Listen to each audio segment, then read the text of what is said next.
Good morning students.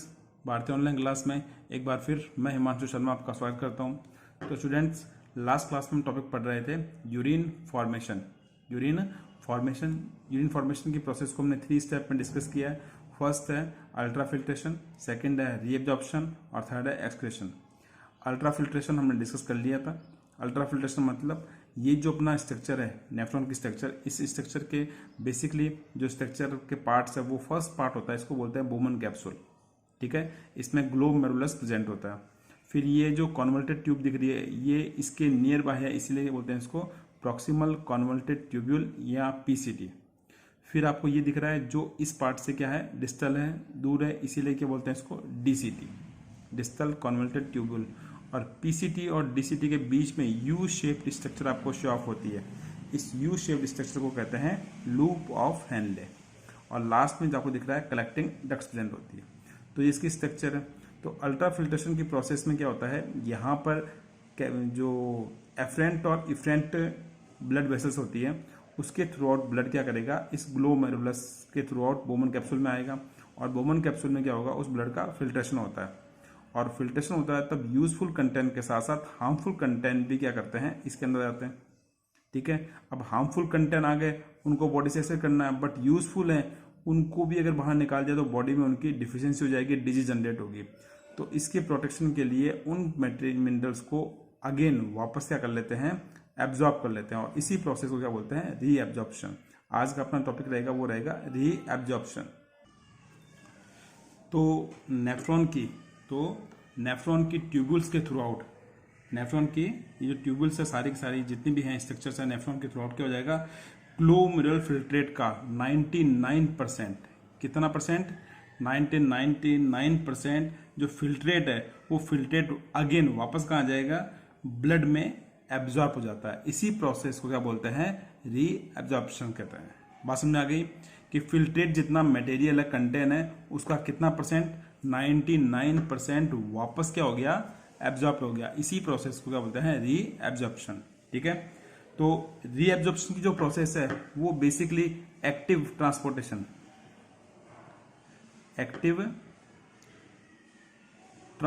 के through out होती है।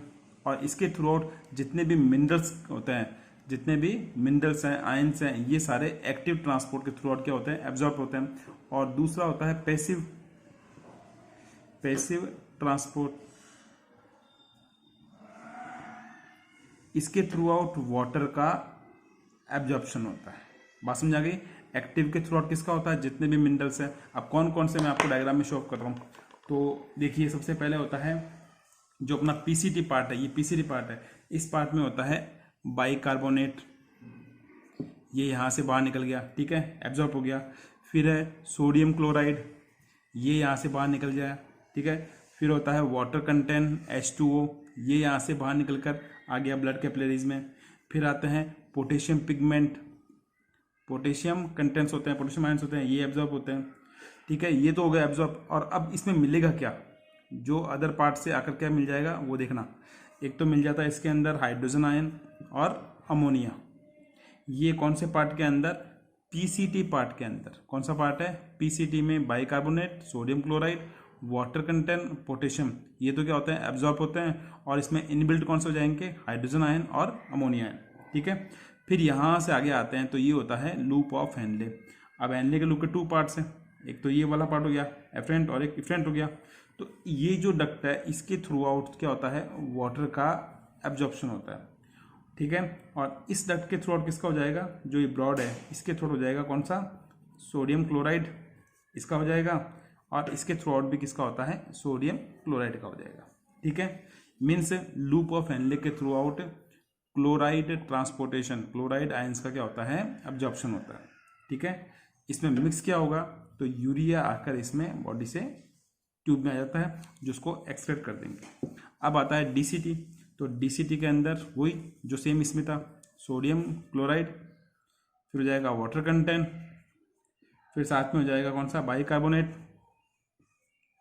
और इसमें मिक्स कौन सा होगा, पोटेशियम आयन और हाइड्रोजन आयन, ये सारे इसमें मिक्स होते जाएंगे। और लास्ट में आ गई कलेक्टिंग डक्ट। तो कलेक्टिंग डक्ट में लास्ट में आकर H2O एक्सेस वाटर होगा, उसको भी रीएब्जॉर्ब कर लेते हैं। तो ये वो प्रोसेस है जिसके through out PCT, loop of Henle, DCT और कलेक्टिंग डक्ट में क्या होता है, रीएब्जॉर्प्शन की प्रोसेस कंटिन्यू चलती है। तो आई थिंक आपको समझ में आ गई होगी। अभी प्रोसेस होती है कैसे है वो समझते हैं। अभी मैंने आपको बताया कि एक्टिव ट्रांसपोर्टेशन के थ्रू आउट 99% मिनरल्स का और वाटर का क्या होता है, पैसिव ट्रांसपोर्टेशन के थ्रू आउट वाटर का एब्जॉर्प्शन होता है। ठीक है, अब ये डिपेंड होता है किसके ऊपर, ये होता है थ्रेशोल्ड वैल्यू पर। एक होती है तो एब्जॉर्प्शन की जो प्रोसेस होती है वो डिपेंड करती है किसके ऊपर, रीनल थ्रेशोल्ड वैल्यू, इस पर डिपेंड करती है। अब देखते हैं ये नया वर्ड आ गया रीनल थ्रेशोल्ड वैल्यू, ये होती क्या है। तो एक्चुअल में ह्यूमन की बात करें तो ह्यूमन में किडनी कितनी है, 2 किडनी है। तो 2 किडनी के थ्रू आउट मैक्सिमम किसी मटेरियल का मैक्सिमम जो एब्जॉर्प्शन होता है, तो रीनल थ्रेशोल्ड वैल्यू क्या हुई, ह्यूमन बीइंग में किडनी कितनी है, 2 किडनी है। तो 2 किडनी के थ्रू आउट मैक्सिमम किसी मटेरियल का जो एब्जॉर्प्शन होता है मैक्सिमम, ठीक है, तो वो उसकी क्या होती है, थ्रेशोल्ड वैल्यू होती है। ठीक है, तो इसी बेसिस के ऊपर मटेरियल को 3 पार्ट में डिवाइड करते हैं। कौन कौन सा, फर्स्ट बात करते हैं वो होता है high threshold substance, high threshold substance. Second होता है लो थ्रेशोल्ड सब्सटेंस और थर्ड होता है a threshold substance. Means high threshold कैसे हो गए, जिनको मैक्सिमम एब्जॉर्ब कर लेते हैं, जिनकी कंप्लीट क्वांटिटी को एब्जॉर्ब करते हैं, लाइक ग्लूकोज हो गया, एमिनो एसिड हो गया। ठीक है, इसके अलावा क्या हो गए, जैसे विटामिन हो गए, ये सारे क्या होते हैं मटेरियल टोटली एब्जॉर्ब कर लेते हैं, इसीलिए क्या बोलते हैं इनको हाई थ्रेशोल्ड सब्सटेंस कहते हैं। लो थ्रेशोल्ड कौन से होते हैं, कुछ मटेरियल ऐसे होते हैं जिनकी रिक्वायर बॉडी के लिए बहुत मिनिमम क्वांटिटी चाहिए, लाइक इट यूरिया, फिर आता है यूरिक क्रिएटिन, ये वो मटेरियल है जिनकी मिनिमम क्वांटिटी बॉडी के लिए एब्जॉर्ब होती है। और ए थ्रेशोल्ड कौन सी होती है, जिनको बिल्कुल भी एब्जॉर्ब नहीं करते, लाइक इट यूरिक एसिड। तो इस बेसिस के ऊपर कितने मेटल हो गए, 3 टाइप के हो गए, जिनको कंप्लीटली एब्जॉर्ब कर लेते हैं, जिनकी मिनिमम क्वांटिटी एब्जॉर्ब करते हैं और जिनको 1% भी एब्जॉर्ब नहीं करते हैं। तो ये कौन से होते हैं, ए थ्रेशोल्ड सब्सटेंस होते हैं। तो इसी के ऊपर डिपेंड करता है कि ये जो अपना नेफ्रॉन है ये कौन कौन से मेटल को एब्जॉर्ब करेगा और कौन से मेटल को डिक्रीज करेगा। ठीक है, तो ये था अपना एब्जॉर्प्शन की प्रोसेस। अब अपन देखते हैं नेक्स्ट है वो है एक्सक्रीशन। अब एक्सक्रीशन का मीन्स क्या हुआ, तो ये एब्जॉर्प्शन जो अपन ने कर लिया उसके बाद में जो कंटेंट बैलेंस बच गए, जो बॉडी के लिए कंपल्सरी नहीं है, जो हार्मफुल है, तो उनको बॉडी से बाहर एक्सट्रैक्ट करना है। मीन्स ब्लड की यहां से ब्लड आया तो ब्लड से जो हार्मफुल कंटेंट थे उनमें कुछ मटेरियल, जैसे यहां लिख रहा हूं मैं, देखना पिगमेंटेड मटेरियल, फिर कुछ मेडिसिन, फिर यूरिक एसिड और कौन सा हिपुरिक एसिड, वो कंटेंट होते हैं जो बॉडी के लिए हार्मफुल होते हैं। तो इनको लूप ऑफ हेनले, पीसीटी और डीसीटी की जो एपिथेलियम लेयर होती है, इसकी केविटी में इसको फ्री कर देते हैं और फ्री करने की प्रोसेस को बोलते हैं क्या, ट्यूब्यूलर सेक्रेशन या एक्सक्रीशन की प्रोसेस कहते हैं, सेक्रेशन की प्रोसेस कहते हैं, secretion. Means PCT, loop of Henle और डीसीटी की जो एपिथेलियम लेयर होती है वो इन हार्मफुल कंटेंट को क्या कर देती है, ट्यूब्यूल्स में फ्री कर देती है। और इसको इसीलिए क्या बोलते हैं, इसको ट्यूब्यूलर सेक्रेशन कहते हैं या फिर सेक्रेशन कहते हैं। बात समझ आ गई। और यहां से फिर ये मेटल कहाँ जाएगा, इससे होते हुए ये कौन सा पार्ट आ गया अपना, कलेक्टिंग डक्ट में स्टोर होगा। ये जो चैनल आपको शो ऑफ हो रहे हैं ये सेपरेट है, किसके लिए, जैसे यहाँ एक नेफ्रॉन अगर अटैच हो गया, यहाँ सेकंड नेफ्रॉन हो जाएगा, यहाँ सेकंड नेफ्रॉन, यहाँ सेकंड नेफ्रॉन, अलग अलग नेफ्रॉन यहाँ अटैच होते जाएंगे। क्योंकि एक किडनी में नेफ्रॉन की क्वांटिटी बहुत हाई होती है, तो ये स्ट्रक्चर क्या होती है, इन सब के साथ अटैच होकर ओपनली कॉमन ट्यूब्यूल में ओपन हो जाती है और इसी प्रोसेस के थ्रू आउट क्या होते हैं, बॉडी से एक्सक्रीशन की प्रोसेस स्टार्ट होती है। तो ये था अपना यूरिन फॉर्मेशन। नोट्स मैंने आपको पहले भेजी दिए हैं, आपको समझ में आ गया होगा। वापस देखिए, 3 स्टेप में प्रोसेस कंप्लीट होती है। फर्स्ट है अल्ट्रा फिल्ट्रेशन, सेकेंड है रीएब्जॉर्प्शन और थर्ड है सेक्रेशन। अल्ट्रा फिल्ट्रेशन में क्या देखा था अपन ने कि ये जो बोमन कैप्सूल है ये क्या करता है, इन मटेरियल को फिल्टर करता है। और फिल्ट्रेड मटेरियल में कंटेंट होते हैं 2 टाइप के, एक होता है यूजफुल, एक होता है हार्मफुल। यूजफुल भी यहाँ आएगा, हार्मफुल भी यहाँ आएगा।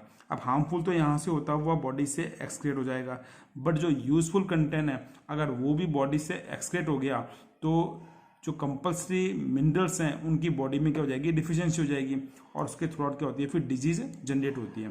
तो इस प्रोसेस को कंट्रोल करने के लिए सेकेंड स्टेप स्टार्ट होता है जिसको बोलते हैं अपन रीएब्जॉर्प्शन। इसके थ्रू आउट जितने भी यूजफुल कंटेंट होते हैं उनको डिवाइड कर देते हैं 3 पार्ट में। कौन कौन सा, high threshold material, low threshold material और a threshold material. High threshold material कौन से हो गए, जिनका कंप्लीटली एब्जॉर्प्शन होगा, लाइक ग्लूकोज है, अमीनो एसिड है, एक्सेट्रा हो गए। फिर होता है कौन सा, लो थ्रेशोल्ड, मतलब यूरिया है, क्रिएटिन है, क्रिएटिनिन है, ये ऐसे मटेरियल है जिनकी मिनिमम रिक्वायर क्या होती है, कंपल्सरी होती है। और थर्ड कौन सा होता है, ए थ्रेशोल्ड, मीन्स जिनको किसी भी केस में एब्जॉर्ब नहीं करते, लाइक यूरिक एसिड, इनको बॉडी से एक्सक्रेट कर देता है। फिर आता है सेक्रेशन। तो सेक्रेशन मतलब क्या होता है, बॉडी से एक्सक्रेट करना। तो पीसीटी, लूप ऑफ हेनले और डीसीटी की एपिथेलियम लेयर है, ये हार्मफुल मटेरियल को, कौन कौन से, पिगमेंटेड मटेरियल हो गए, जो कुछ मेडिसिन होती है जो बॉडी के लिए हार्मफुल अपन ने ले ली, एक्सेस हो गई तो वो यहाँ आ जाएगी। यूरिक एसिड है, हिपुरिक एसिड है, ये हार्मफुल कंटेंट होते हैं। तो इनको क्या करते हैं, वेसल्स के थ्रू आउट सीधा कलेक्टिंग डक्ट में रिलीव कर देते हैं, इसीलिए क्या बोलते हैं इसको, ट्यूबुलर सेक्रेशन कहते हैं। और यहाँ से फिर उसको एक्सट्रैक्ट कर देंगे। तो ये प्रोसेस है किसकी, यूरिन फॉर्मेशन की। अब इस टॉपिक का लास्ट, इस चैप्टर का लास्ट टॉपिक रहेगा, वो रहेगा डिजीज, जो हम नेक्स्ट क्लास में कंप्लीट कर देंगे। ठीक है, फिर मिलते हैं अपने अगली क्लास में। आप इसको देखना, नोट्स आपको भेज दिए पहले पीडीएफ में, आप उसको स्टडी कर लेना, कोई डाउट हो आप डिस्कस कर लेना। ठीक है, आप देखना इसको। ओके।